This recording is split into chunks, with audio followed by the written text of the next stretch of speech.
We have done 370 of these, and we've never done one like this is going to be. I think it's fair to say, welcome in, three guys before the game. Jarrett Brown is visiting the former Mountaineer two-sport standout. And this is Three Guys Before the Game, brought to us by Caesars Sportsbook. Download, get started, risk-free bet of up to $1,000 in free bets. By Comax Business Systems, full-service Konica and Olds dealer. Go to Comax Business Systems at ComaxWV.com.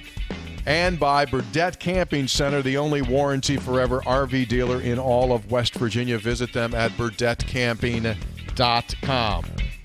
Hoppy's here. The Senator, Brad Howe, is here, and we're delighted that you are with us as we spend some time to start the show off with former Mountaineer Jarrett Brown, one of the few two-sport Mountaineers, really in decades. You just don't have it happen hardly at all anymore, right? Special guy, football, basketballer. And so what's going to make this show unique and different is we've done past Mountaineers before, right, guys? I mean, that's no big deal. We've done past Mountaineers. Right. But we have never done an interview with someone who is at work. Now, don't get me wrong. They may have been sitting at work in their office or something like that. Or Owen Schmidt was in a vehicle. In a vehicle, that's true. Owen would be the closest thing. But Jarrett is joining us from, well, where he works. JB, thanks so much for joining us on Three Guys Before the Game. So let's just get this right out in the open right now. Hey, first things first. Up, okay, it's great to have you here. First things first. You're in a different career. What do you do for a living? Okay. Right now, I'm in a barber shop. Okay, good. Yeah. So we're gonna be doing this interview from a shop. I got my clients here with me. This is good, man. So you hit me like right when I said, okay, what are you doing? Because when you answered the phone, I said, what's that buzzer? Are we inside of a propeller? You go, no, that's a pair of clippers. And I said, what? So we're in a barber shop. This is cool. Sports, is that right? Sports barbershop. Sports barbershop here in Covington, Georgia. Okay. You're on the one on Salem Road, are you? The one on Salem Road. Yep. Well, we're all going down to get some cuts. We're going to go down to get some cuts. So, okay. I got you. Okay, I appreciate that. Let's jump into this. So where did this haircutting thing come from? Well, it became, oh, man, I could date back from when I was a kid getting cuts from my old man, before I went to school. Sometimes it was picture day. He would bring out the razor. He'll cut my hair right before school or whatnot. Then my brother, he also cut my hair before I went out to West Virginia. And I couldn't wait to get back home so he can cut my hair because nobody cut like him. Yeah. He's the only one that understood me. So it became a culture, just surrounded by friends and family, who always cut hair. I had my first cousin was a barber, a successful barber. Just around the experience. So it was just a cool culture. The thing that's surrounded by, being a barber was the people that come in the shop. You get all type of professions. You get great conversation. You get a lot of information.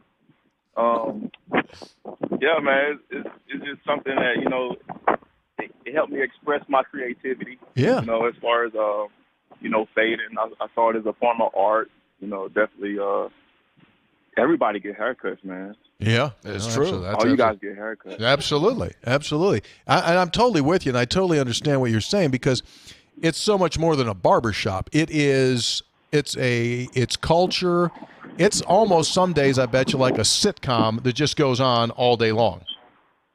Yeah, absolutely. It's a lot of entertaining individuals inside the barber shop. Yeah. How long have you been doing this? How long have you been doing this as a business? Around 4 years. 4 years ago, I joined a school in Palm Beach. I completed my hours, and at the same time, I was working, at one of my good friend's shop. He owned one, so I was, pretty much training, going to school, and cutting hair, and coaching. So okay. And I was really busy. Yeah, sounds like. How long have you been up in Georgia? I've been in Georgia almost 11 months now, just under a year. You know, I got here right before the during the summer of last year. Just hit the ground running. Got here, joined this shop. It was a great shop. You know, first time hit. Great clientele, great walk-ins. You know, a great team of barbers, great location. No, it was a perfect fit for me when I got here. So thank God for that. I'm looking online, JB, and one of your customers gave you 5 stars. Great barbershop. My man JB has given me nothing but great cuts. Good people too. And there's a lot of love for a guy named Eric. Yeah. Yeah, man. Yeah, he cuts on the side of me. So you know, iron sharp with iron. That's one of our mottos. It's something like hold the rope. You know, so Good hold the rope. Oh, good. Very good. Very good. Hold the rope. Speaking of hold the rope, were you cutting hair when you were here? I wasn't. Whenever I needed a cut, you know, Quentin Andrews or Selvish Capers would cut my hair. Yeah. Hey, You know, the Friday night before the game, I'd go get an edge up or line up with them guys. He's got to come back. Yeah. There's a barber chair over there now. Yeah, you know, right? there's a barber chair in the locker room now. Is there really? No. Yes, absolutely true. Absolutely. I mean, he true. should be a guest barber. Why JB wouldn't he? should come back for a guest barber. Absolutely. Why wouldn't he do that? Fall camp or I would something? love that. Yeah. Hey, we could set that up, and I definitely make sure you guys are present so we can get some. Yeah. You know, No, that'd be great interaction with the guys and some good content. That would be cool. I'm about 2/3 bald. Do I get a better price? Yeah. You'll get special price. You get a special price? Yeah, seriously, Jarrett. So Yeah. there's a barber chair down there, and there is a podcast audio studio. You could actually go in there and do music and lay stuff down, whatever you want. Oh, yeah. You got to come back up, man. You definitely got to come back I up. do, man. That's place got plenty of renovations. Yeah. You know, I would love to see. I haven't been there in a few years, though. Oh, it'll blow your Last time I mind. was there, the last time I was there, we were that was during the Rough Rider season. 2019? Yeah. You know, a lot of things happened in 3 years, so. Yeah, it would definitely blow your mind. It would definitely blow your mind. How often do you think back to your playing days, or is it just another world that you had lived in and that's kind of gone? No, it's definitely not gone because, you know, memories often come up, you know, every anniversary of, you know, events that has happened, you know, throughout my career. Hell, I still got videos that still, you know, trend on Instagram and get, you know, thousands of views. You know, especially on Facebook. Being on Facebook, people share memories. You know, before the 16 days before the game, they might post a meme of me. Right. 16 days before the game, you know, so it's always a reminder.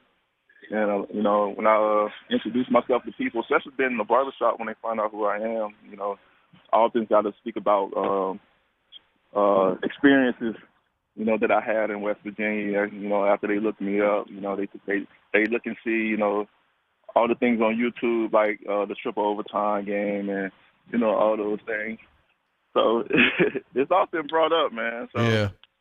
When you doesn't fade. When you think back on your days of West Virginia, if someone were to say to you, hey, give me a couple of words of how you would describe your West Virginia experience, what would you say?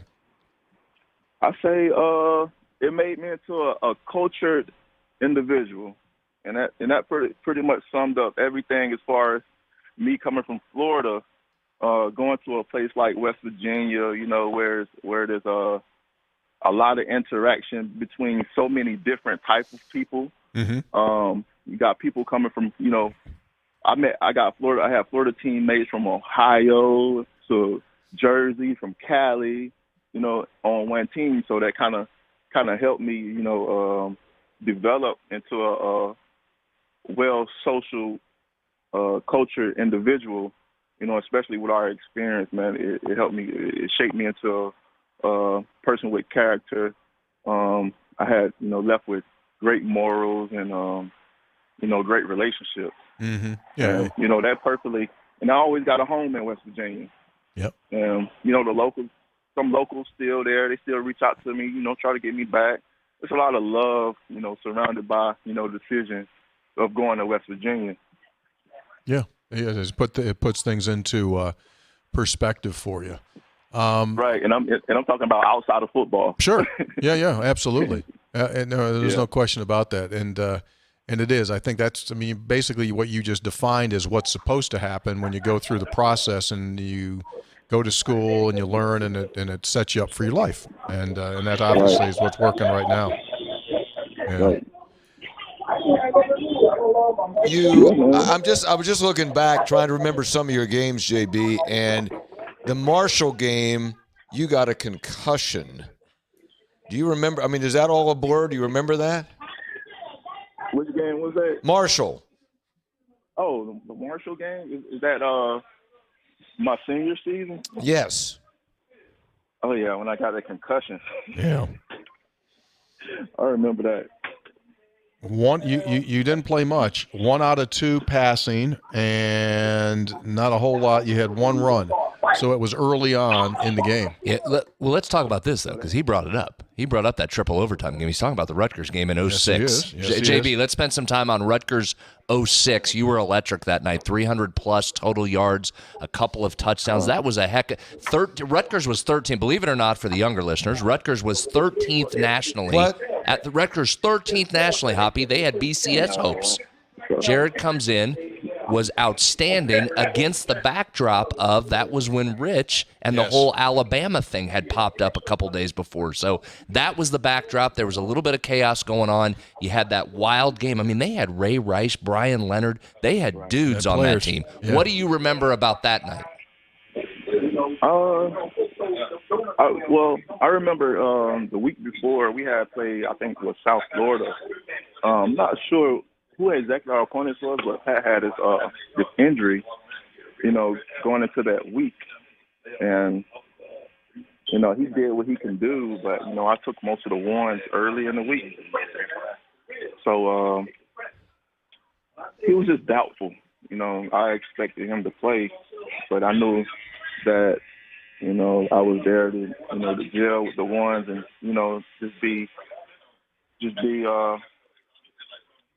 just be prepared, if I had to. Yeah. But at the end of the week, like Thursday, it was a Friday. Thursday we just shell going over no contact, just polishing up things. And wait, was that Thursday? No, we actually played on Thursday. I think it was a Saturday. It was a Saturday, wasn't it? Wasn't it a Saturday? It was Saturday? I think it was a Saturday. Oh, okay. Yeah, it was a Saturday. It was Saturday. So I took all the reps. We expected Pat to play. So when we got closer to the game, right before kickoff, Pat go over there and tell me, "Hey, JB, you got it, man. Go in there and ball out." So I'm like, okay, okay, let's do it. So as I took the field, the first play Coach Rod called, I think it was a go route. He said, we're just taking a deep shot. I was like, oh, he's going to set the tempo. We never come out like that. So you could tell he pretty much opened up the playbook for me. And he was pretty much called the game to my knees. I guess the receivers was excited that game. The receivers are so excited because they know that, we will throw the ball a lot. Yeah, man, leading up to that week was, they had a fast defense. They were really fast, very talented on the defensive line, especially the linebacker position. They had an explosive offense, and that was their game to go into the I want to say the title game. Yeah, BCS game. Win the Biggies. Yeah. So we were up against a lot that week.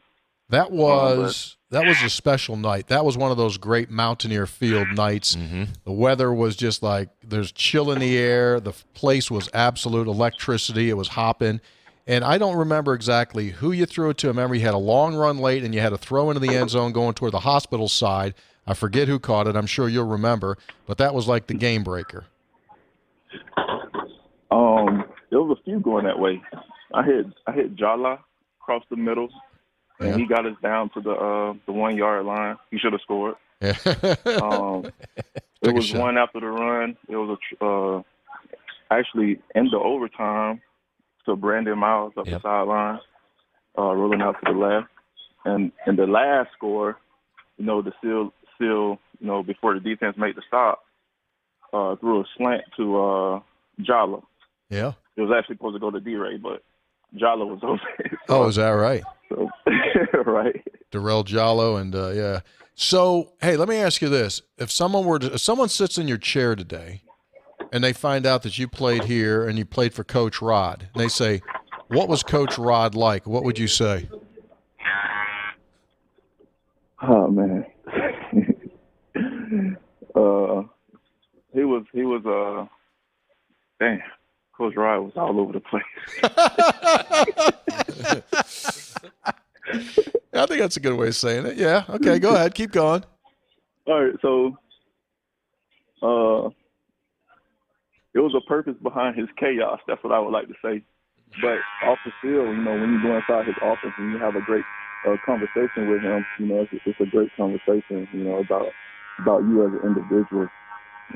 Outside of football, he was able to flip the switch. That's one thing he always said, to us.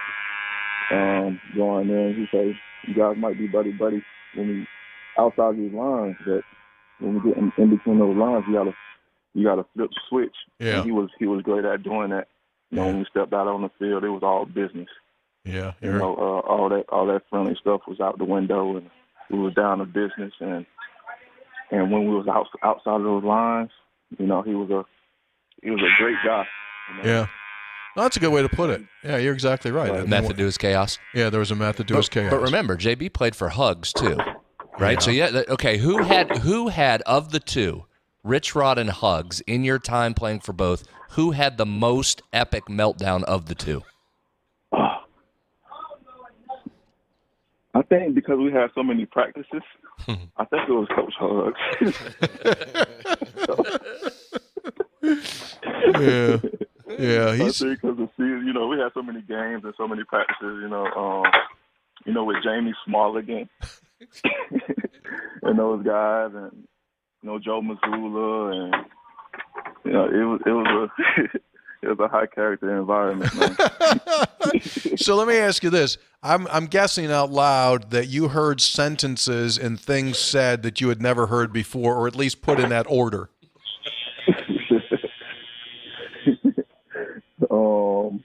I've heard a lot.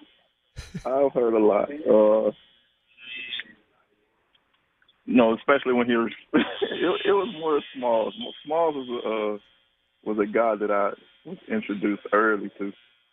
In his meltdown. Yeah. Just trying to get the best out of him.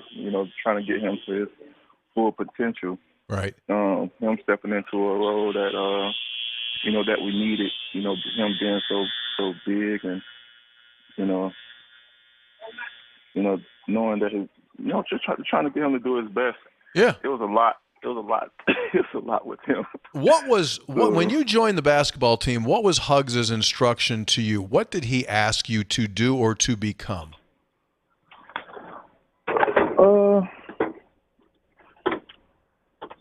I guess whatever I brought was more of defense.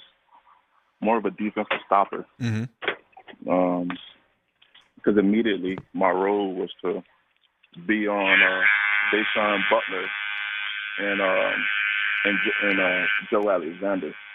Yeah. I immediately, saw they wanted me to push those guys because I would switch from, Deshaun, and whenever we would go with drills, I would be paired up with Joe Alexander. Wow.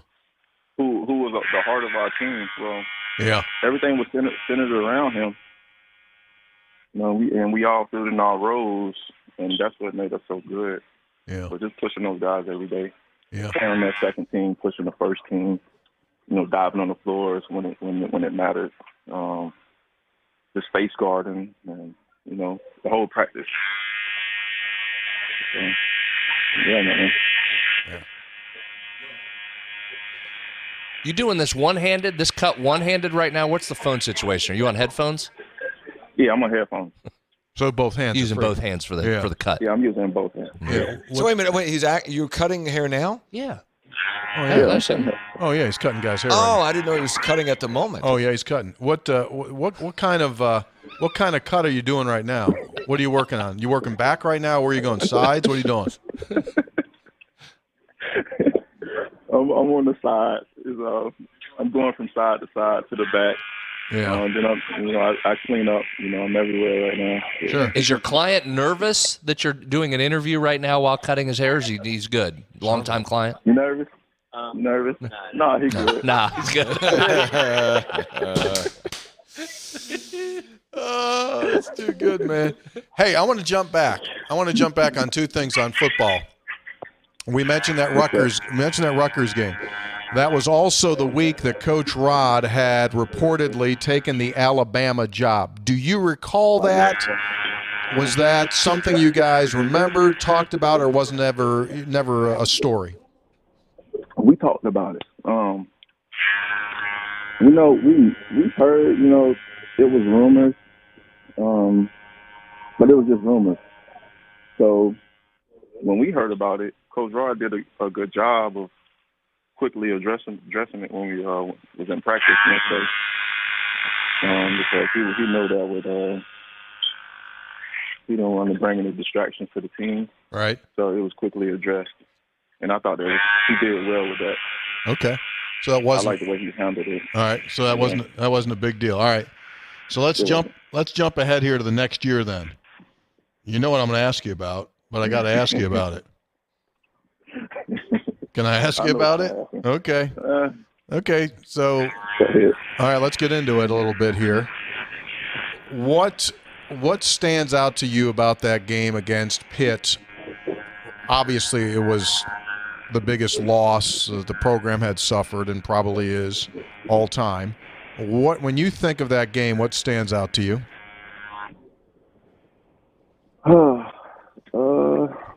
It felt like a really short game. It didn't feel like a long game at all. It was more like a blur. Mm-hmm.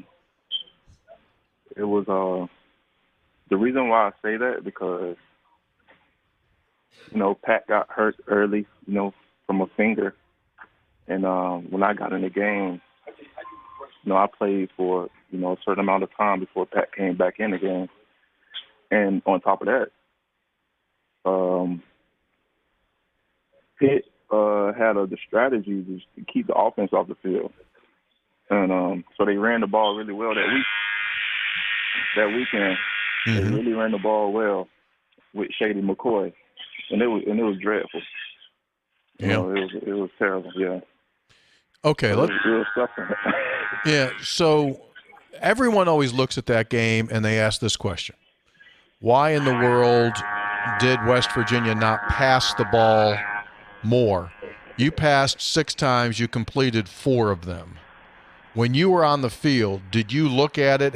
Did you go back to the sideline and go like, man, the box is overcooked here. We can throw this thing? No, at the time, I didn't know. I really don't remember. It was a blur, like I say. I don't know. I really don't know. Mm-hmm. I really don't know. Have you gone back and watched the game in its entirety? I haven't. That's one of the games that I stayed away from. Yeah. I don't blame you. Even the pictures. No, I understand. I get it. Yeah, I'll never revisit that game. It was terrible. I get it. Yeah, I could have been a national champion if it wasn't because of that game. Yep, absolutely right. I tell you what I'm going to do, JB. I can't wait. You're going to cut my hair one day. If you come to Morgantown, we're going in the locker room. I want to cut. Don't you think that'd be fair? Heck yeah, that'd be fair. I mean, JB, I've got strong hair. I just let you know right now. Not like these other 2 guys I'm with. I mean, they got bad situations going, but I mean, but you got to let him work. Like I'm the one that would let him work. I got a cut that he could work on mine. He could like do that. You would have to if you sit down. You're not telling him. You just say, all right, go ahead and cut it. What do you think I should do? He'd block me up in the back. Nice. He'd box it all up. Yeah, in the back. yeah. I mean, so yeah, and does good work. Yeah, get him up. Come on up. Yeah. So you telling me how you want your cut right now? No, I'm just saying you just do what you want to do. Yeah, see? I Right. like how you ease that in there. Yeah, I'm gonna box it in the back. Could Yeah, I'll you box it in the back, man. could you do the flying WV into someone's hair? I will by the time I come up there. I think that'd be appropriate. That'd be appropriate. What do you do if somebody's got a lot of scalp? How do you handle that? Yeah, That's my issue. Oh, they're getting a straight bald head. Straight. Yeah, you gotta go tight, right? I mean, he's not ready to go. Hoppy's not all the way. He can't go bald on you, but you gotta go really tight. I go tight. Yeah, we'll keep it tight. Yeah, keep it You know, tight. That'd be clean fun. it up. You guys do anything? you want it. You guys doing anything with any hot shaving creams there? You know, you doing some shaves at all? Yeah, we do hot power shades. Oh, I like Like that. that. That's nice. That'd That's be very good. nicely done. Yeah. I like that. Yeah, that's one service that we're trying to, give more of our clients. Try to go in there hot power shades. That'd be because, good. that's a gentleman. I like The that. guys like that. You got the TV on? Yeah, we got the TV. What's on? What's it on? ESPN. ESPN? I'm not even gonna tell you. Oh, okay. We'll just leave it at that. What, you guys watch soap operas or something? What are you doing there? I just Porn? What do they got on there? Hey, it's soap opera. Okay, yeah, we'll just leave it. All right. Hey, let me ask you this: like, there's a place over here in town that says, like, in the front of the shop, like, you can get a cold beer and a drink of whiskey when you get your hair cut. Really? Yeah. Where's that? Right there. Where? That one right on the corner Right in here. the corner, it says that. I've been there. They never offered me a beer or a drink. Well, they don't like you. But anyway, so can someone get a Because you're cold? underage. Could someone get a cold beer at your shop? No, but it's a cooler. It's a cooler here with beer. We'll go out You don't afterward. have to pay for it. Okay, afterward. awesome. All right, JB. We're going to let you get back to work. We really appreciate your time. It's good hearing your voice. And seriously, when you do come back up, make sure you look us up. We want to have some fun with you. Okay, absolutely. All right, buddy. I appreciate you guys. All right, man. Be Thanks good. a lot. See you, Jarrett. Bye bye. Take care. You bet. Bye bye. There he is, Jarrett Brown. That's a first. It might be a last. Yeah. In that game, I got it because I can't remember anything, and I went back and Jarrett Brown threw the touchdown pass, a 2-point conversion, but then Rutgers got their chance, scored, Ray Rice scored, and Mike Teal's 2-point conversion pass was knocked down. That was a fun game. I don't remember anything about it. Was here? Yeah. Yeah, I was here. Yeah. Cold night. Great guy. All the chaos of that week with Rich. He's out. ESPN's reporting. He's gone. He's losing his mind. People are reporting. He's saying he didn't. It's chaos. That was the night he called. That was the week he called. The night before the game, he called Sportsline Friday night during the show. Oh, I remember that. Yeah, Because so he was Rich. furious Yeah, because so do I. He's leaving. ESPN's reporting. I can see. I can tell you where I was. I went across the ticker. Rich Rodriguez has accepted the Alabama coaching position. It's like on that Thursday night, right? Yes, It correct. was the Thursday night of Thursday that week. night into Friday morning. Okay, but then, because I remember being at the facilities building, Pushkar Center, and they had a team meeting, and I heard, and we were all locked out, but some of the media were hanging out, and I heard a cheer go up. That's what he said. That's when he said he's staying. Yeah, and the players came and said, he's staying. Yeah. But what day was that? That probably was Sunday. Friday, right? Probably Sunday. Sunday. Sunday. Sunday? Would have been Sunday. Would have been Sunday. After the game? Yeah, because Thursday night. No, because when he called Sportsline, he was emphatic that he was staying. Yes. Was he? Or just that he had not accepted the job? Thursday night, he's in Mel Moore's house, the Alabama AD. Okay. He accepts the job. He leaves, but doesn't sign a term sheet. He gets back on the plane, and his guys from here in West Virginia are flying with him. They talk him out of it. Mel Moore to the day was mad at himself that he didn't get it signed, didn't get a term sheet signed. So they come back, and while they're flying, they figure out, okay, what do you want to stay? Well, I want this, I want this, I want this, I want that, and the learning center, da-da-da. Okay, we'll get it all done. They come back, and he says, tells Alabama, all right, I'm not going. Oh. He had accepted it. So he had. Yes. And then the game took place. And then the game took Yeah, place. correct. And then the game took place. Did a fun Alabama, game. did they ever get a coach? I don't know who they ended up with. We'll have to look. How'd that work out? Get on Google that and see who Well, they they did. They went to their second choice. Yeah, I mean, they ended up with their second choice. Second choice? Yeah, and first choice was Rich Rod. Yeah. Went to their second choice. I think they did all right. I don't remember. Yeah. Remember who they hired. Yeah. That was a fun game. JB was excellent. Because that was one of those Pats out. What's going to happen? What's going on? Rutgers all giddy celebrating their entry into the BCS. Greg Schiano had that big, giant trapper keeper-looking thing on his play sheet. For his defensive plays. Just banging around in the wind. They thought they were headed to the BCS. Rich Rodriguez said, "We have every confidence in Jarrett Brown. He did a great job using the opportunity he was given. I'm really proud of Jarrett and the way he kept his composure." Should be. 300 total yards plus. Yeah.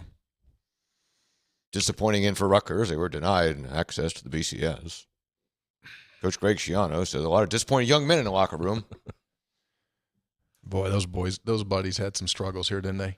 Remember the first time Schiano came in here and West Virginia put 702 points on him? How many, 70-something? 80-something, wasn't it? Did he get to 80? Did he get to 80? Yeah. And they were trying to substitute on the fly. Yeah. And they left Chris Henry wide open. Chris Henry wide open. At the end of the half. At the end of the half, just like, here, throw it down here. Okay, I'm wide open. See you later.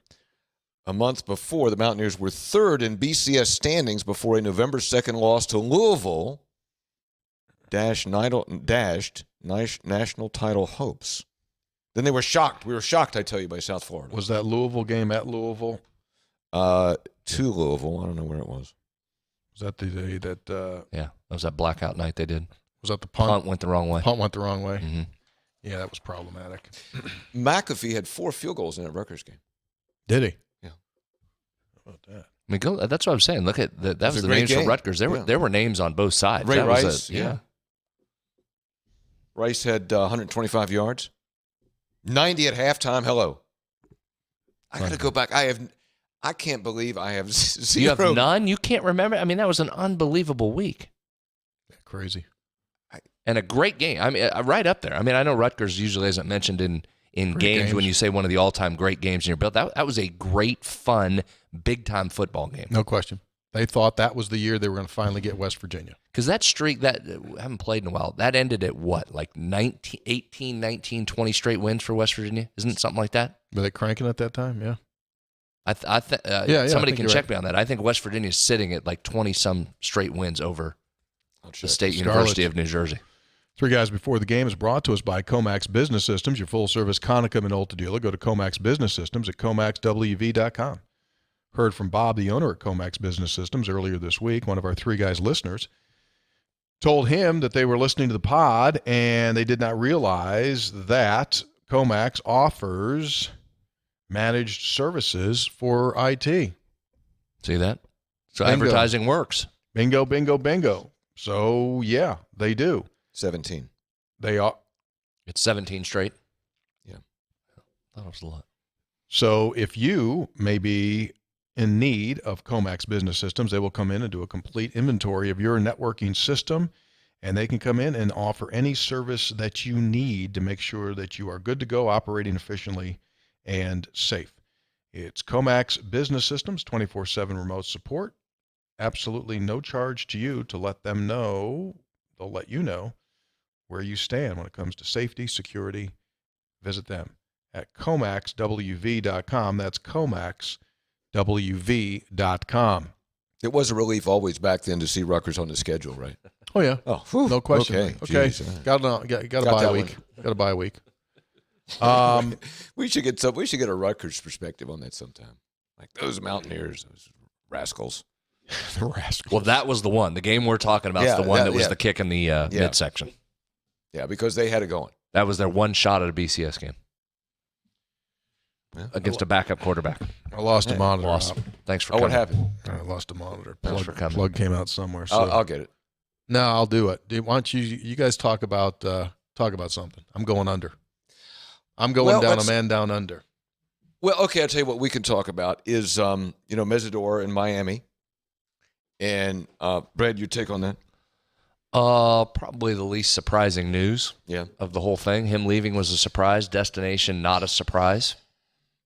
And I think that Mountaineer fans might look at that and they go, okay, because of the West Virginia connection with Adai, that happens, probably does. But, West Virginia's new women's basketball coach just got a player from her former school. So You can't call the kettle black. Can you? Well, and I guess that's why I've been saying on here, and that's actually 2 starters now off the defense. So 2 of the 11 starters have now exited and headed to Miami when you count Daryl Porter Jr. Right. in that. So that's the game, man. I mean, that's just the game. You're now, what did I say a few shows ago? You're going to have to now, just here's the deal. And I know some people don't want to hear this. They're going to get bummed out. You're going to tweet at me. I'm sorry. This is what it is when there's hundreds of millions of dollars on the line. It's now Neil Brown's job and their job to go make somebody else have a bad day. Yeah. What else can you do? What else can you do? That's what you can do. You can go get somebody else from another program, and they're going to have a bad day. And I said that the day Don Plitzowhite was hired here. South Dakota had a bad day. They thought they had a great coach. Well, they did. Took the whole staff, took the social media person, took a ton of people. That's just what happened. So South Dakota had to go rehire and slot people in, and they actually hired really quickly, so they were ready. So that's the game. You can't lament what you're losing or how you're losing it. You just better go out and replace that and backfill it. Here's the one difference. That's just the deal. Here's one difference on this particular case. As an alum, I don't think you do that to your school. That's a very valid point, and I think a discussion topic. Absolutely. I think you go ahead and do it. If you want to bring some guys over from Arizona, that's fine. I don't think you do it to your alma mater. You're saying that there's now, in this environment, there's now moral guidance. There's now a moral bar in this. You might not do it. Also I might not do it. There's a counterpoint. Yeah. Who's to say? I'm just saying, my personal opinion you wouldn't is do it. No, you wouldn't do it. Not from your alma mater. You know what? And I agree with you. I mean, I think it is. I'm about to say unethical, but then I don't think ethics apply here. I mean, they don't anymore. So I wish it were different, but I don't know how. It's not going to be. It's not going to be. Yeah. So you can't. And I don't think you can operate in this environment thinking that it will. I mean, you got to protect flanks. You got to protect rear. You got to protect the front. You have to be on guard for anything and everything all the time. Are you insinuating that perhaps there is no collegiality left? Exactly. That's what I thought you were. No, that's what I thought you were saying. I mean, and I'll equate it to, and maybe this isn't the best analogy, but in the United States Congress, there used to be collegiality. Here he goes. You know, Republicans and Democrats, I mean, they would Tip O'Neill and Ronald Reagan used to, at the end of some day, sit down and have a cocktail, have a scotch.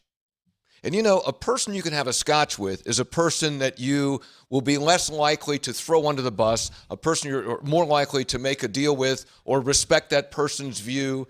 And that doesn't, now everybody just goes to their own corners in Washington, D.C. Everybody's just raising money. The collegiality is gone in the United States Congress.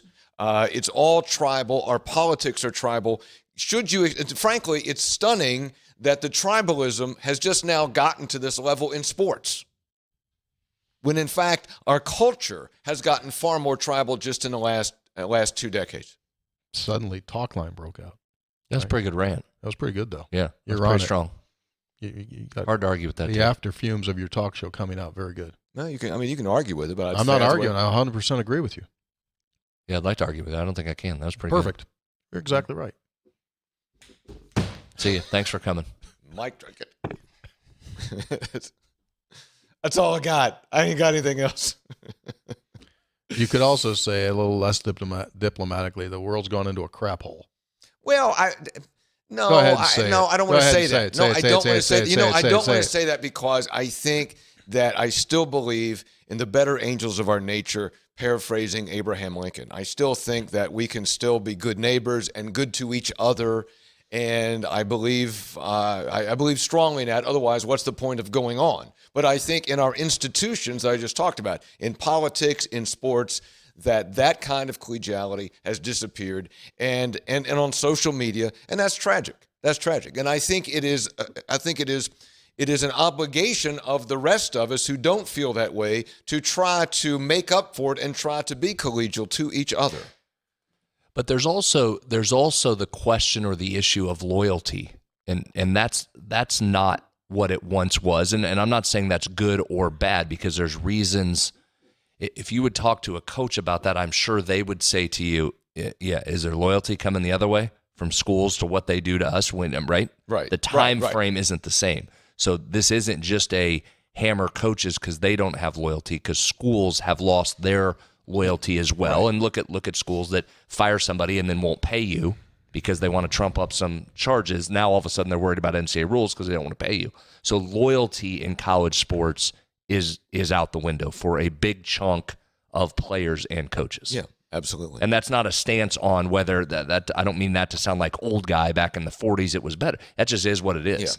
Yeah. The money has rooted out some of the loyalty from players and coaches.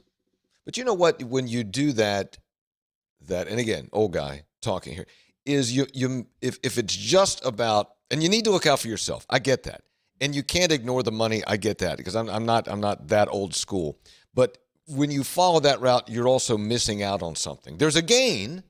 There's an obvious gain. It's a financial gain, maybe even a playing time gain, but you're missing out on something too. And that is what you just talked about, and that is the experience of a particular institution for 3, 4, maybe 5 years, and what that builds. Because how many graduates have you talked to on this program, Tony, or on Sportsline, that talk about and reminisce about WVU and WVU and the friends they made and those kinds of things, and graduating from the university.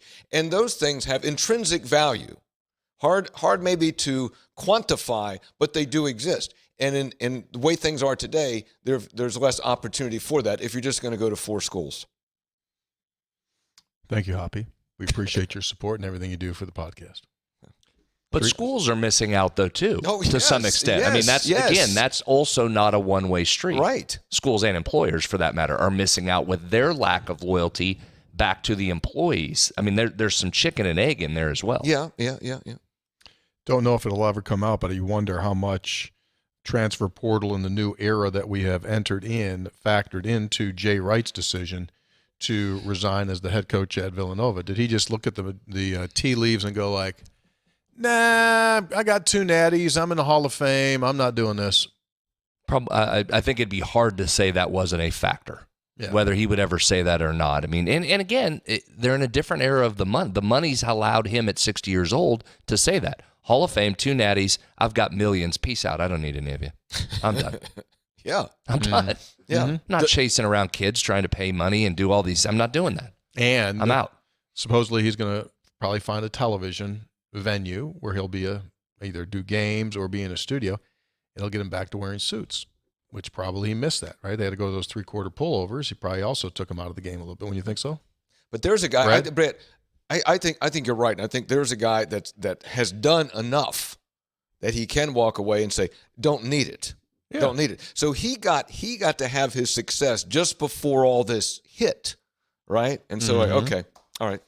You think about it. Roy Williams, Coach K, Jay Wright, right?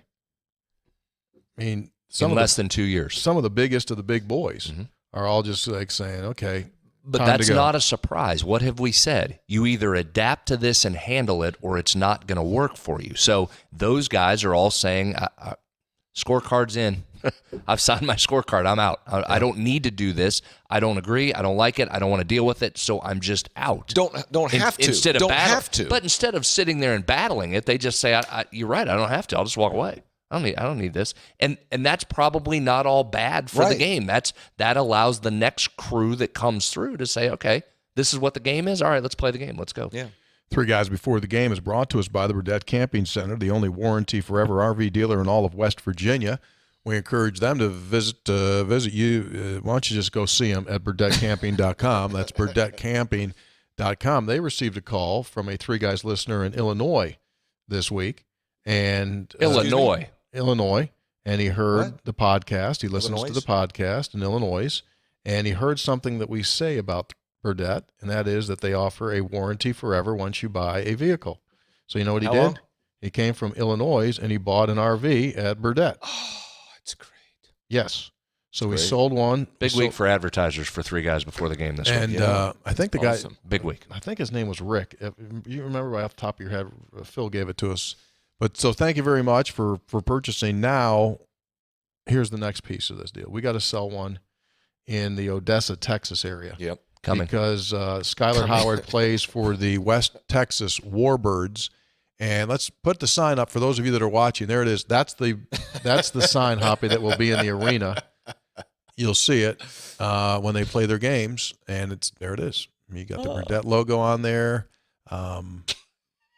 It's almost a Nike stripe under the warranty forever, isn't it? Pretty close. Hope people in Nike. So then, wait a minute. Is that where does that appear in the arena? Pretty much anywhere you are in the arena. A couple spots. I think it's on the website as well. Yes, it's on the website. It's on the field, and because they were delayed in getting it up for Game 1, I think it's in the owner's bathroom as well. How about that? People are going to sit there and go, "Is that West Virginia? Is that a state? What is that?" Well, we also have a situation. Do they know it's West Virginia? Well, it doesn't matter. Burdett is an international facility that sells anywhere across the ocean. And also, Hoppy, they have – well, go ahead, Brad. Tell them about if they make the playoffs. Well, it's already been offered to us via an intermediary to do the podcast from down there. They'll provide rooms and food and accommodations for us. If they make what? If they make the playoffs. There's only an 8-game season, so we got a hell of a shot. We're 1-0 right now. So we've been invited to Odessa, too. No kidding. Yes. Do the broadcast. So we're really looking forward. Long trip in a camper. Hey, tell us. So what? Give me the what did Burdett do for the kids there for the food? What was it? Well, they're also, in addition to the signage around the Warbirds, they're sponsoring an FCA breakfast for the local high school. Outstanding. Is it awesome or what? It is. That's in Odessa? Odessa. That's in Odessa doing an FCA. That's my understanding. Yeah, it's an FCA deal in Odessa. And somewhere in the Warbirds hierarchy, they're saying, who are these people in West Virginia? What is their deal? Ownership told Phil at Burdett that Skyler's basically taken over from a community service standpoint. He's out there just kicking it. That's great. That is great. People loving him. They're thrilled with Skyler. Well, five TDs in the last game. Yeah. Wouldn't know why he wouldn't be. I mean, we're probably not far off from changing the name of the team. To what? You think it could become the Burdett Warbirds? I sell a couple, and it's going to be the Burdett Warbirds. Why wouldn't it be? I don't know why it wouldn't. I guarantee they haven't had a sponsor activate like Phil's been activating. The only thing Phil hasn't done yet is show up in an RV and take out them Chick-fil-A cows. Just walk those things out. Well, that and really the only thing he hadn't done is take a snap. Just come in for Skyler for a snap. That might be next. Have you talked to Skyler since the game? No. I wanted to give him a cooling off period. Oh, he was hot. He was hot. Go back to Jarrett Brown. He said he doesn't remember the Pitt game. Doesn't remember if they were loading the body. You talk about repressed memory. Right? He repressed his memories. I don't even look at it. I don't blame him. I think a lot of people have. A lot of people repress that memory. Some things you want to forget, and some things you don't want to forget, like this. Ready for some Texas? Yeah, I'm ready, big boy. You know, Hit like me. that song Marvin Gaye, Sexual Healing. Not an idiot song. Textual healing. Because I think this does cleanse for some. I think it helps that feeling. Yeah. Textual healing. Doesn't it? I think this is kind of like a good bottle of wine. It just keeps getting better every time you hear it. You guys ready for some Texas?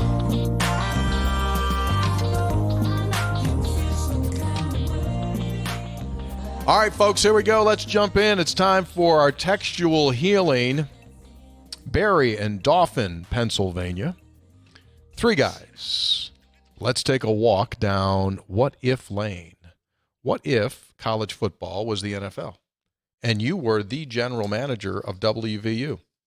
Would you make the trade, JT Daniels for Hakeem Mesidor, straight up? That's a great question. My answer is yes. Yes. Because the quarterback is the most important position on the field. Senator. I would grind that and try and get more. Hoppy's right, and that could turn out to be a steal if Daniels performs. But I would grind that. I'm trading you a freshman All-American and a high-level 2-year starter for a guy that has some questions about durability. So what else would you ask for? I need another pick in there. What else? What would you ask for? Somebody else. Well, I would ask. Need a corner or safety? I would ask, first of all, if I can't get a player, because West Virginia needs some depth.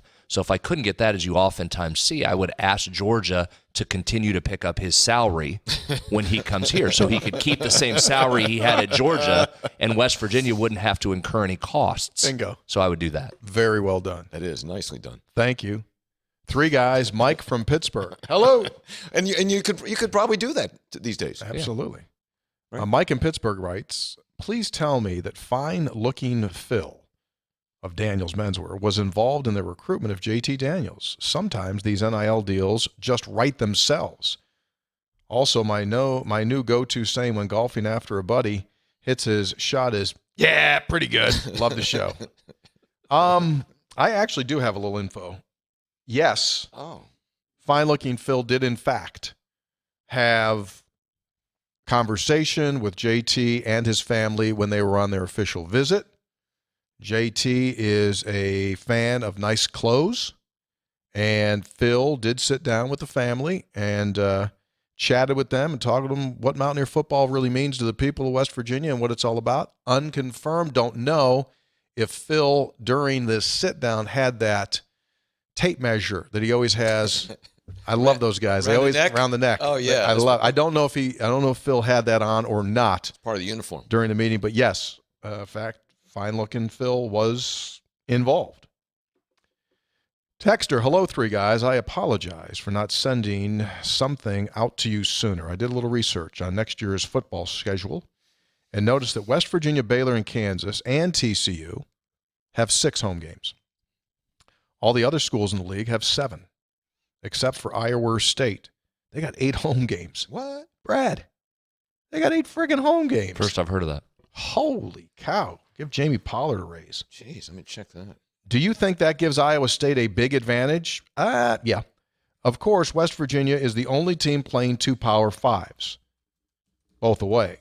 Why can't West Virginia have at least 7 home games at least once every other year? This is just another disadvantage for WVU. I guess if you want to be the best, you have to play a tougher schedule. Thanks for all the work you do. Keep up the great interviews. Hot Rod in Woodbridge, Virginia. Yeah, in a perfect world, West Virginia would go 7 home, 6, 7 home, 6, 7, 6, 7, 6. It's difficult to do, and it's become more difficult because of the cost that lower-level schools are asking for to come and play. It's one of the reasons why WVU signed a deal to go play at Ohio University, doing a 2-for-1 with them. Money-wise, it becomes you lose money if you just keep buying schools in. So you have to do a little creative scheduling. But yeah, in a perfect world, you'd love to have 7 if you can pull it off. You know, that's right. They have. I mean, they open with a Division II or something, and then they have Iowa at Ames. Then they have Ohio at Ames, Baylor at Ames. Then they go on the road to Kansas. They have Iowa and Ames again. Didn't they just play there last year? I thought they were there last year in Ames. Well, it says September 10th, Iowa, and then the home teams at the bottom, Iowa State. Unless they're what do they call that? What do they play for? A Cyhawk. Cyhawk. 3 guys. Hello. Can the athletic department's booster club, in other words, the MAC, give money to an NIL organization like Country Roads Trust? Or is such a thing prohibited, considering all of the strict rules and guidelines built around NIL, LOL? No, I don't think that can happen. The Mountaineer Athletic Club, no, but the short answer would be no. I think if someone said, I want to help the collective, then they would say, just go give the money to the collective. But the MAC's not doing that. Hello, Tyler, Mineral County, longtime listener, first-time texter. After watching the Casey Legg episode, it reminded me of a guest I'd like to hear from, Paul Woodside. I know that I'm reeling back the years. Ha. My wife just asked me who was I texting, and I said 3 guys, and she said, you got to be freaking kidding me. Thanks for the show. I love it. Hello, Mrs. Tyler from Mineral County. It's us. She didn't call us idiots. Good news is that we know of. It's good news is we know who you are, and we're coming to see you. We're spending the weekend. Curtis in Portland. Dearest Mountaineer constituents, hello!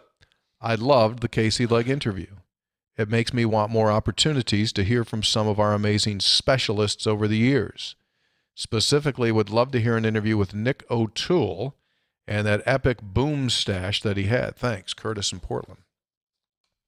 Wonder what that cat's up to. Good question. Hey, Taylor, see if we can get on him. Man, he did the Jarrett Brown thing. He nailed that.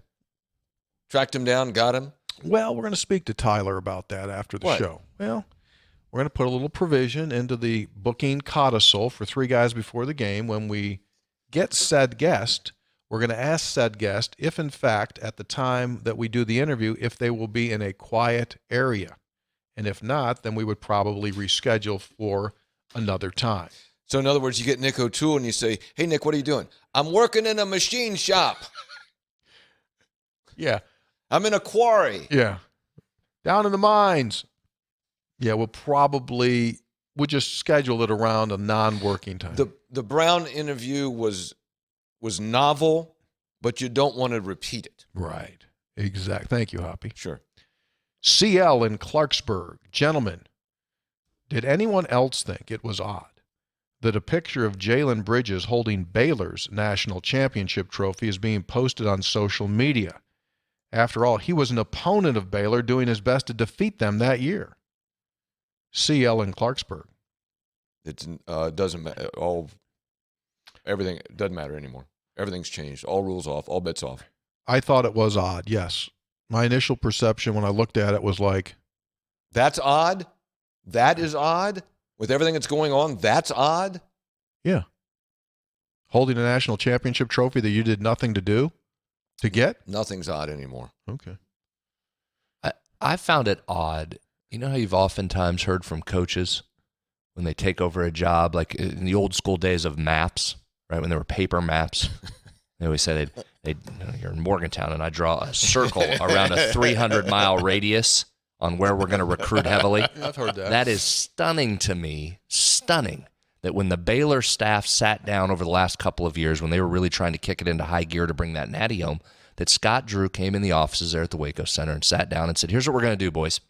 We're going to draw a circle, and we're not letting anybody out of the Fairmont, West Virginia area. We are putting a fence around Fairmont, and we are owning Fairmont, West Virginia. If we miss one player from Prickett's Fort, there's going to be hell to pay.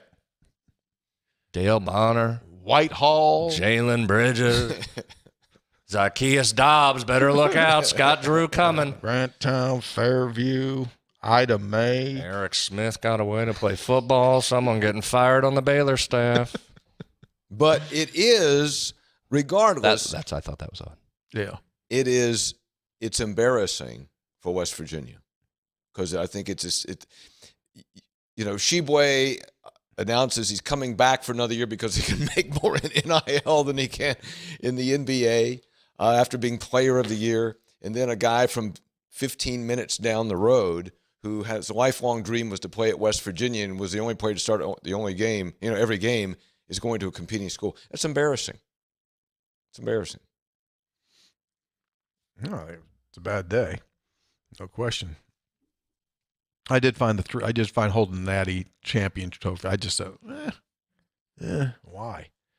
Anyway, Stephen Wheeling, hey, 3 guys. I have a suggestion for a guest, Adam Pac-Man Jones. I think it would be fascinating to hear how he decided to adopt Chris Henry's kids and to learn about his overall growth as a person. I love the show. In fact, I saw Pac-Man today, chatted with him. Really? Yes. Give us some news. You look at him and you go like, that was one of the greatest Mountaineer football players ever. And if you didn't know what he did, then you'd never know what he did, right? There was a young 15-year-old kid next to me, and I said, you see that guy right there? And he goes, yeah. And he said, that's one of the greatest players ever in school history. He's way up on my list of favorite Mountaineers I've ever watched. Yeah. And it's not even on like a pick or when he played offense a little bit there. His kick returns. When he walked down the field, he had a magnetism. He did have a magnetism. Yeah, you were like, where's Pac? Yeah. Did he get north-south on kickoffs? Was he afraid to go north-south? Remember that BC game? We were just that BC game, we were just up there. We were just playing terrible, just terrible. The whole game, we were just playing terrible. He walked on to return a punt. It was almost like you could see him saying it without him even, just the way he walked on the field, like, all right, knuckle dicks, I've been waiting here all game long. You guys are doing nothing. Forget you guys. Kick me the ball. He takes the ball. Gone. Okay, get the ball back, BC. I think I'll intercept it. Thank you very much. I'll just win the game since you guys are doing absolutely nothing to help me here. Thank you very much. You know, all true. It always was hurtful when you saw, like, about once every 2 years, oh, man, Pac-Man had a problem. Pac-Man had a run-in. Pac-Man had a thing. There's video of something. You're like, oh, please don't do that anymore. Yeah. Well, Chris Henry's son, WVU offered, 8th going into 9th grade. And I saw him. 8th grade. Mm-hmm. Offered him. Mm-hmm. Why wouldn't you? I would. would. He's taller than me today. Seriously, he's not. Well, no. My only question is, okay, since there's no rules, can he play now? I mean, can he come over as a high school junior? Well, his dad could play. Needs to get. Yes. So anyway, Pac's doing well, and I was here watching practice today, as a matter of fact. With Chris Henry's son. So that yes, was he adopted Chris Henry's son. There was he had a bunch of little kids with him and stuff. It was a pack. He had a pack.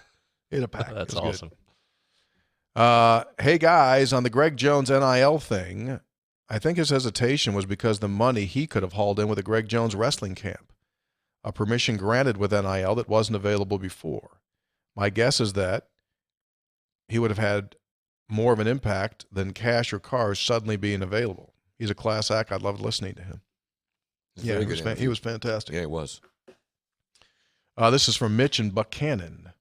Scope Senator, you owe Hoppy an apology. Oh. Huh? He was right. The Warbirds do, in fact, play in Odessa. Just because Hoppy's old and senile doesn't mean he can't be right on occasion. Stop clock. Just thought I'd chime in to give him rare credit he deserves. Thanks, gents, and Hoppy. Mitch from Buchanan. Hello. That's true. Thank you, young man. That's true. Sorry, Hop. They don't have you to kick around anymore, Hoppy. No worries. Everybody makes mistakes. Yes, absolutely. Stephen Catlettsburg, Kentucky. Good afternoon, gentlemen. I really dig the story updates on Gabe's statewide tour. Question, though. Why not provide that man a luxurious Burdette RV for his road trip? Also, whenever the Warbirds webpage site, whatever is up and running, how will the game times be presented? Great question. That is Central you can't find out. Meaning Central Eastern. Yeah. On a serious note, I saw the other day the opening line for the Brawl is 7 favoring Pitt. I'm lobbying for a defensive battle and going with the under. What do you say? Appreciate the show. Wow, 7? Surprised me a little bit. Yeah, that seems high. Doesn't it? Surprised me.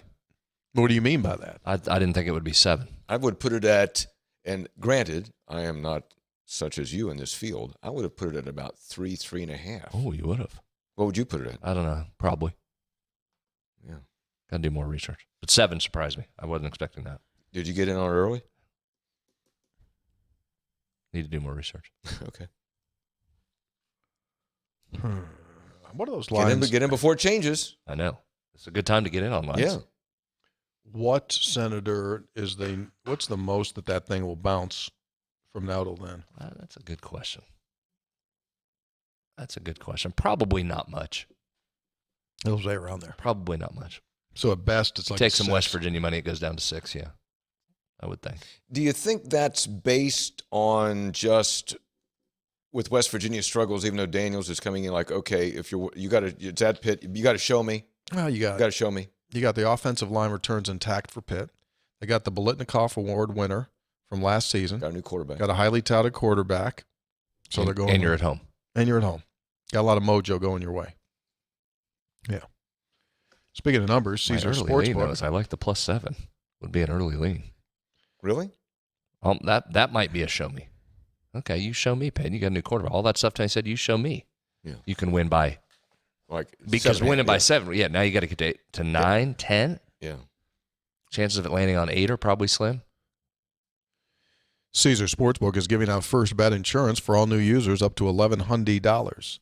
Download the app, use the promo code RADIOCZR, then place your first bet. You win, awesome. If not, Your first wager is back, free bet.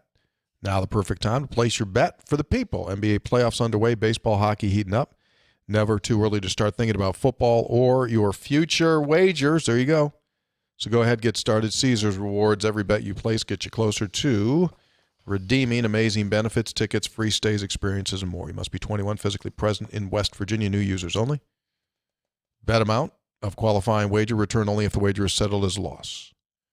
Gambling problem? Call 1-800-GAMBLER. Visit 1-800-GAMBLER.net. All games regulated by the West Virginia Lottery. Please play responsibly. Texter. Hello. I wrote about Taylor and Teddy Scott last time and wanted to make a correction. It's $10 million this year alone for Scheffler and not $13 million. Clearly an egregious error. Anyway, who is the Teddy Scott of assistant coaches? Was it Tony Gibson for Dana? Had Gibby been the defensive coordinator in 2012, no doubt West Virginia's a 10-win team. Is it going to be Graham Harrell this year? Going back, was it Bobby Bowden for Jim Carlin? Could the opposite be true? Was Jeff Mullins the downfall of Stu? Well, there's a lot there. It's a lot of questions. There's a lot there, man. A lot there. Gibby would have helped the 12-13 defense. Yep. Charlie Taft would have been, that's going to be one of the great unknown stories in football history at WVU. What if Charlie Taft had been released from his contract in the Canadian Football League and came down as the offensive coordinator for the Mountaineers? That was Bill Stewart's pick, and the Canadian team would not let him out. You would always wonder what would have happened there. We'll never know. Howdy from Joe Mock in Texas. I absolutely love the interview with Ginny Thrasher. It points to the importance of WVU's athletic programs other than football and basketball, despite a certain Dallas texter's over-the-top assertion that he only cares about Mountaineer football and men's basketball. So those guys are sniping again. My wife and I donate to WVU's rifle, women's tennis, volleyball, women's soccer, and women's basketball teams. They deserve more support than they currently get, and they present a great opportunity to generate positive publicity for WVU, just like Ginny did. By the way, I keep an eye on USA Today because I frequently freelance for their sports publications. So I was delighted to spot Hoppy's name in an article about the reprehensible way Jerry West is portrayed in Winning Time. So were you quoted in USA Today? Yeah, I was. I had on, I can't remember his name, a writer for USA Today because he had covered the story. And I was trying to get a hook, trying to get an angle, and he came on. And so I was interviewing him, but also we were having a conversation about it. And then he wrote a follow-up and quoted me. Isn't that nice? So you've been quoted in the New York Times? A couple times. Washington Post? Probably. TV Guide? Once. No, but on the West story, and we haven't talked about that here very much. I guess we have some. Several times. Have we? Yeah. See, once again, don't remember the Rutgers game. Don't remember. Jerry played here at the college back in the 50s.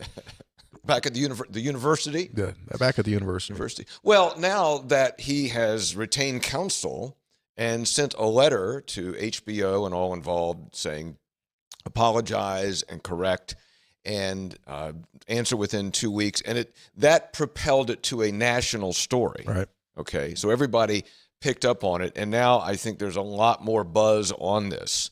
Because before people were talking about it, and that agent you referenced, Tony, wrote about it. Arn Tellem wrote about it.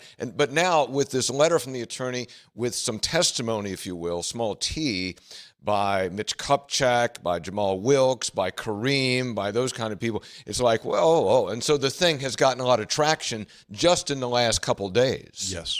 And a lot of people. And I think that this university should come out with a statement in defense of Jerry West and speak to Jerry West's character as they know it. Because West has, he was kind of away for a long time, right? I mean, he was around, everybody loved, but he was not involved here. He's become much, much more involved in the university in the last, decade or so. And I think it would be incumbent upon the university to say, hey, we got your back. We got your back, and come out and support it. Have you shared those thoughts to folks? It's possible that's occurred. I wouldn't know why. I mean, you hire the soccer coach, you might as well be able to give him some PR advice. Wouldn't you think, Senator? Agree. Yeah. But don't you think that would be? I think you're 100% right. You're on be it. appropriate, because it is it is a caricature, and an inaccurate caricature.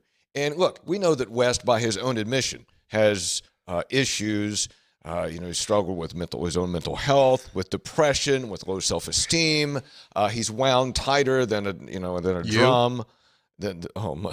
He makes me look relaxed, and that is an unfair portrayal of him. And yes. I think it is also damaging to his reputation. Which gets to the point of malice, malicious disregard for the truth, which was referenced in the attorney's letter to HBO. Mm-hmm. Now, do you want to really go there? I don't know, but it's clearly an unfair treatment of Jerry West. I would think he's got some very good attorneys, right? I would think. He probably, yeah. And got a lot of people willing to get his back on that. Mm-hmm. Tanner in Talcott. At first, I thought about writing a long-winded text to give Hoppy time to answer his phone or go to the bathroom, but I'll just try to keep it short. Just some suggestions for guests: James Jett, Ronaldo Turnbull, Tim Agee, Steve Berger, Dale Blaney. Final thought: best West Virginia quarterback, Major or Pat? It's different, okay? I mean, Major was pushed West Virginia football to another level and to a national championship game, Brad. So that's a thing. I mean, that has its own space. Pat White, close to a national championship, couldn't get there, or a BCS game, and but won 4 bowl games. A1A. Which is one? Depends Which is on A? the day. Flip a coin. Really? I'd probably put Pat White slightly here. Probably.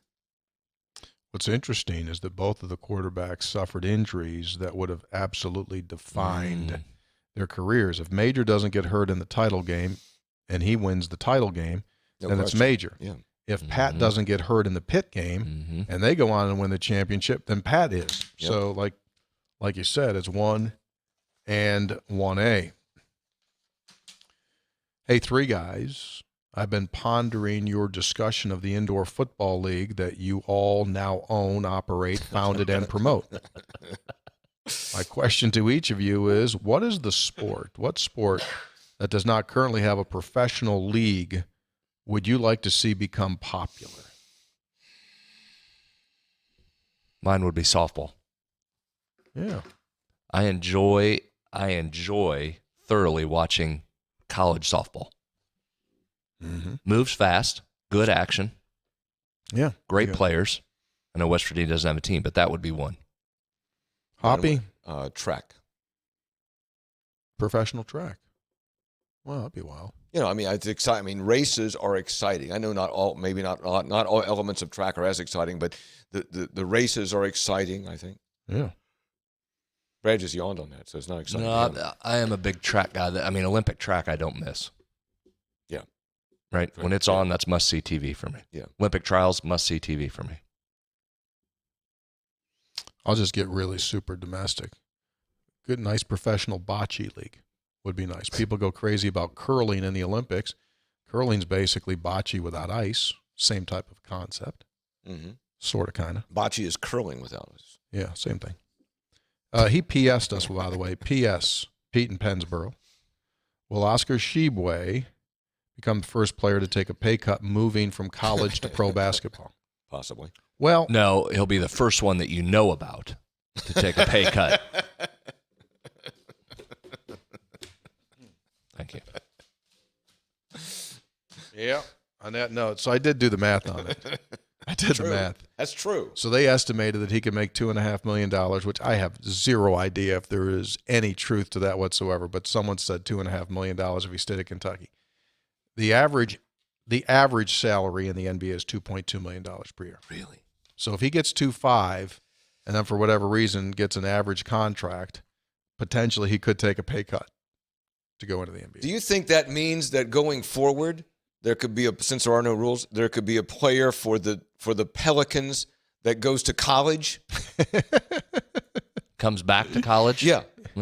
No, Zion did quite well at Duke. Well, I'm not talking about Zion. I'm just talking about another guy. Like Zion, okay, but somebody else. Yeah. Like I'm at the end of the bench. The hell with this. I'm going to college. I'm making $800,000 This stinks. a I'm year. going back to college. I'm going to Kentucky. Let me make tell you. $1.5 million. Well, I'll say this. I mean, it's not same sport to same sport, but J.R. Smith pulled that. J.R. Smith, the basketball player, won rings, multi-millionaire, tens of millions. He's back at North Carolina A&T as a golfer. He's on the golf team, and he just signed an NIL deal. So there is somebody that has done that, just into a different sport. But yes, that's happened. But I think it's come back to the sport. Well, think about this. You know, Now, we recruited in New Orleans today and picked up a fine young man from the Pelicans. many years. People are poaching from you. Go poach. For many years, I have pushed a 10-year player in college sports. Yes, that's your thing. So, like, why not do the 10-year franchise player? The kid's not quite good enough to go into whatever professional league, NBA, NFL, but he's a really good college player, and he just gets NIL for 10 years. Why the heck not do it? This is awesome. Like, you know how people have been putting out for a couple of years when things happen, they go back and reference Simpsons episodes and say they predicted it. You are going to hit that. You might not still be on the air. That somebody's got to work on pulling the tape when you first brought that out, because I think you're going to hit that.